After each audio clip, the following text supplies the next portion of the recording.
자, 인디펜던스 출발합니다. 룰 200이고요.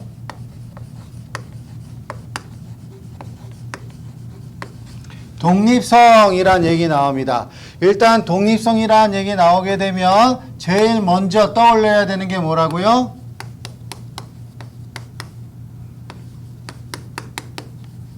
Attestation Engagement 이걸 떠올려야 되죠.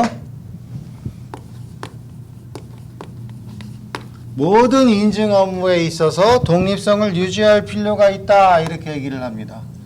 모든 인증 업무에 있어서 뭐 당연히 어디든 포함되어 있을 것이고요. 어그리드업한 프로시저까지 다 포함되어 있는 얘기입니다. 인디펜던스. 자, 이 독립성이다라는 얘기가 나오게 되면 여러 가지 얘기를 할 수 있는데 일단 독립성의 첫 번째 타입은 뭐가 있느냐? 타입. 어떤 종류가 있겠느냐? 아, 독립성은 독립성이지 뭐 종류가 있느냐? 종류가 두 가지로 나뉩니다. Independence of mind. 그 다음에 Independence in appearance.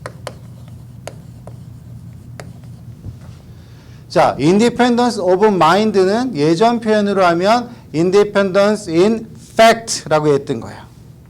Independence in fact. 그러니까 사실상 독립성 또는 마음의 독립성. 이게 뭐야? 우리말로 하자면 정신적 독립성입니다. 정신적 독립성이란 얘기는 자기 스스로 마음으로 생각했었을 때 아, 내가 그 사람하고 냉정하고 객관적으로 철두철미하게 일을 할 수 있는 상태가 유지되는가? 자기 마음속에 있는 거예요. 근데 그거 사람들이 알 수가 있을까요? 알 수가 없는 거지 사실은. 양심에 맡기는 거야. Independence of mind가 굉장히 중요한 건 사실이나 마음속으로부터 정신적으로 독립성을 유지하고 있는지 아니면 어떤 사람이 그 클라이언트과 싱숭생숭한 관계를 유지하고 있는지 마음속에 그러고 있는지 그걸 어떻게 알아? 그죠?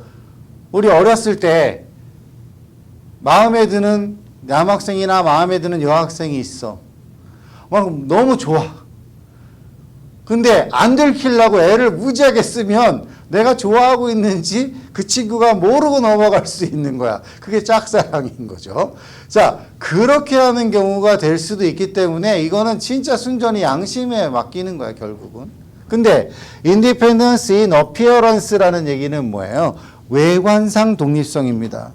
거기에도 보시면 Independence in Appearance에 그 무슨 얘기가 중요한 얘기냐면 third party라는 얘기가 중요한 거예요. 제3자의 눈으로 봤을 때 외관상이란 얘기는 제3자의 눈으로 봤을 때거든요.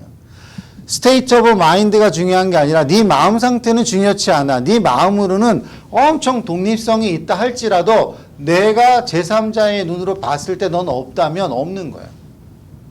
그러니까 우리가 일반적으로 어떤 사람이 그 회사하고 독립적인 관계를 유지하느냐 안 하느냐를 얘기를 했을 때 Independence of Mind는 그거는 판단하기가 굉장히 힘든 문제예요. 그래서 대부분의 경우는 Independence in Appearance 측면에서 외관상 제3자의 눈으로 봤을 때 독립성이 없는 상황으로 보인다면 그조차 안 된다라는 거예요. 그래서 게스에 따라 감사를 하는 오디터에게 뭐라고 얘기합니까? strive to achieve라는 얘기 나오죠. 달성하기 위해서 노력을 하라는 얘기예요. 뭘 달성하기 위해서? Independence in appearance. 남 눈으로 보기에도 오해받지 않을 상황을 만들기 위해서 노력하라라고 얘기할 만큼 Independence in appearance 측면이 실제로는 우리가 더 많은 상황이 될 겁니다. 우리가 이럴 수 있어요. 예를 들면 속마음으로는 마누라가 왼수 같은 거야. 그래서 마누라가 무슨 일을 하면 나는 엄청 철두철미하게 파헤칠 수 있어. 너무 왼수 같아갖고 막 가갖고 어떻게 하고 싶어 막. 근데 요번에 내가 마누라가 회계 부장으로 있는 회사에 회계 감사 계약을 하게 된 거야. 나 마음으로는 독립성을 유지하면서 냉정하게 일할 수 있어 없어? 얼마든지 있어. 나는 가갖고 막 다 까발려가지고 마누라가 아주 곤란한 지경에 처했으면 아주 속이 시원하겠다. 이렇게 생각하는 사람이 있다고 칩시다. 근데 그 사람이 그 회사 회계감사를 갔었을 때 다른 사람들의 입장에서 뭐라고 표현할까요? 야, 가만히 있어봐. 저 회계사의 와이프가 그 회사 회계부장이고 회계부장이 만들어 놓은 재무제표 감사를 한다는데 그러면 제대로 안 할 거잖아. 지 마누라를 감싸 주겠지라고 서드 파티들이 판단을 한다면 독립성에 문제가 있겠는 거예요? 없겠는 거예요? 있다 이렇게 되는 겁니다. 그게 뭐예요? 외관상 독립성에 손상이 되고 있는 거야. 나는 백날 암으로 속으로 정말로 나 왼수 같아 갖고요. 남보다 더 철저히 파헤칠 수 있어요 라고 백날 얘기를 해도 남들이 볼 때에는 아이 지 와이프한테 가갖고서 어떻게 감사를 똑바로 하겠어라고 외관상 독립성의 문제를 삼으면 감사 계약을 해서는 된다 안 된다? 안 된다라는 얘기입니다.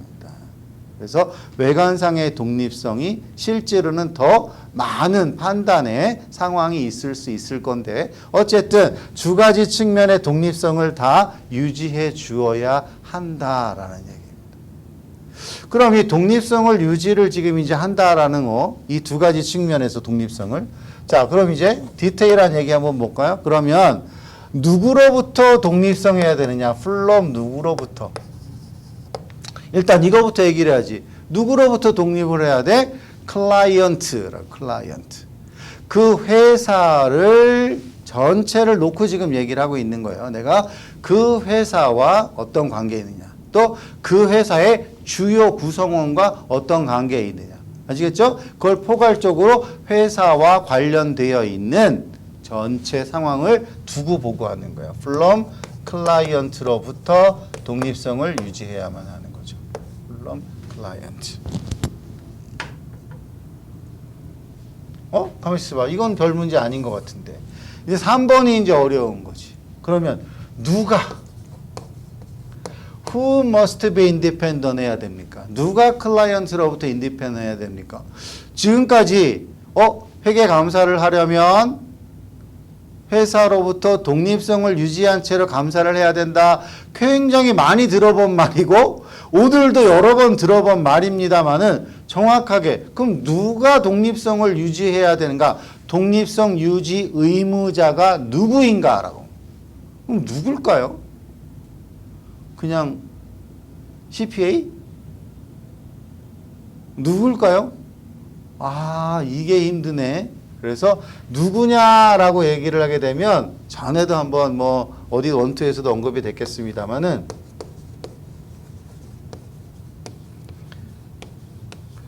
커버드 멤버가 라는 얘기 나옵니다. 커버드 멤버.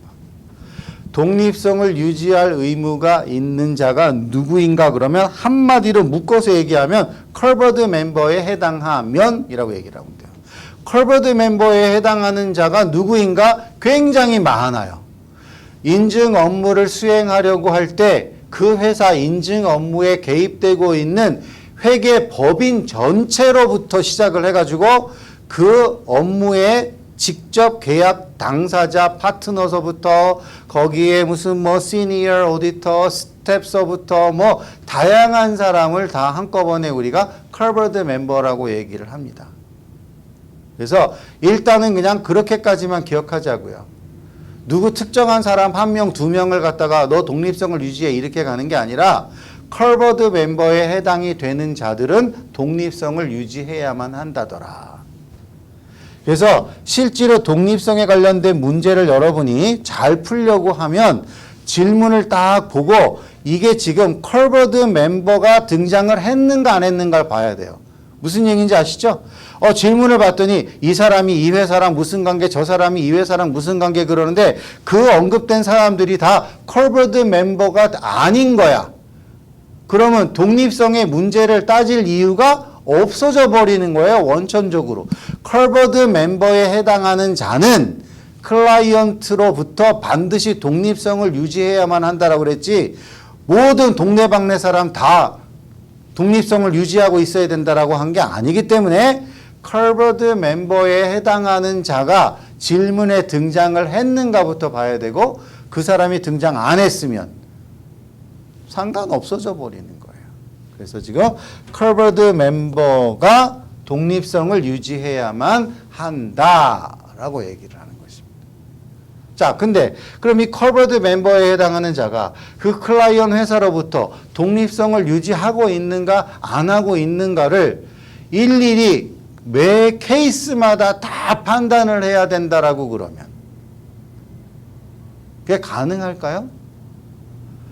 인간사에서 서로 간의 관계가 별의별 관계가 다 있는데 그 별의별 관계를 전부 다 누군가가 완벽하게 연구를 해가지고서 그거를 쫙 45만 가지 케이스로 이렇게 나열을 한다. 그게 가능할까요? 불가능하다는 얘기입니다. 그래서 AICPA의 윤리 규정에서도 뭐라고 얘기를 하냐면 모든 관계를 전부 다 독립성이 있다 없다라는 거를 예를 들어서 모든 걸 나열을 하는 건 불가능하기 때문에 컨셉추얼 프레임워크 어프로치로 접근을 하자라고 돼 있는 거예요.